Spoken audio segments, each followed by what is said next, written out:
Hi, friends. Going to dive into the subject of forgiveness. I put out a short about what forgiveness is not, and I want to expand on that a little bit. This is a subject that is really difficult for a lot of people, and this is why I wanted to tackle it. It was a really difficult one for me for a very long time until I gained an understanding and a process for it. So that's what I would like to share with you.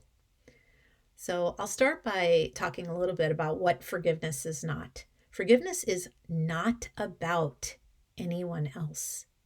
It's really not about any person outside of us. It's not about condoning any behavior or anything anyone said. It's not about saying anything was okay or appropriate. That's not what forgiveness is. And I say that because a lot of people tend to think that that's what it is. I can never forgive what someone what someone did to me when I was a child or something like that.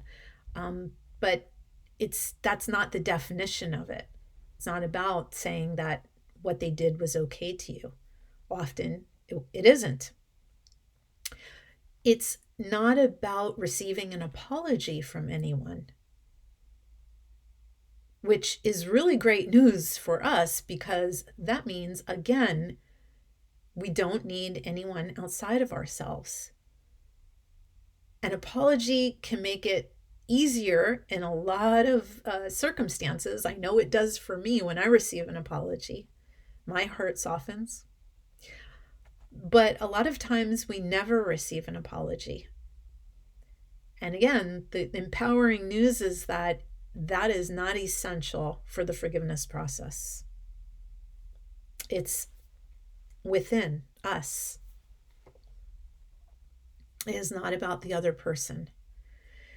So sometimes when something has happened to us when we were a child, this can be about anything from a slight that someone says to us or something much more tragic that has happened.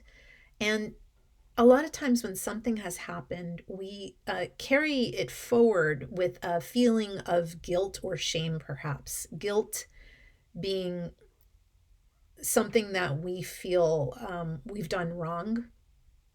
Shame being feeling we are wrong. There's something wrong with us, would be like the definition of shame. Those two are really heavy emotions.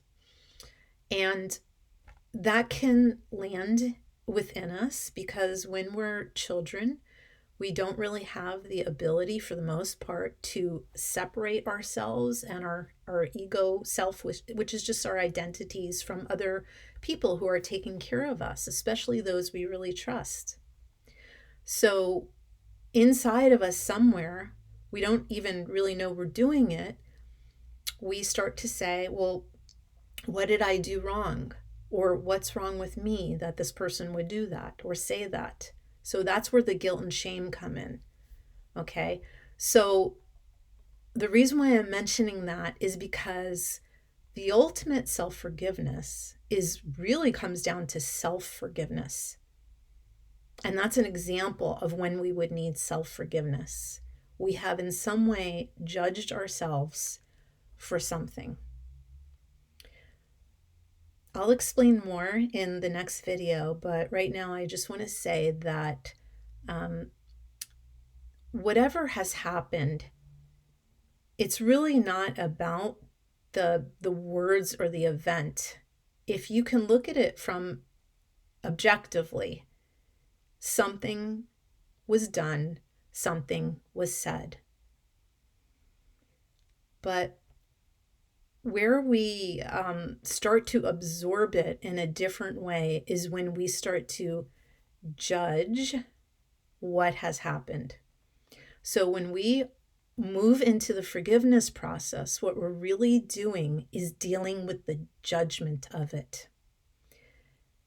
Again, this is good news because we have the power to deal with our judgments and to process those. And I'm going to share that with you.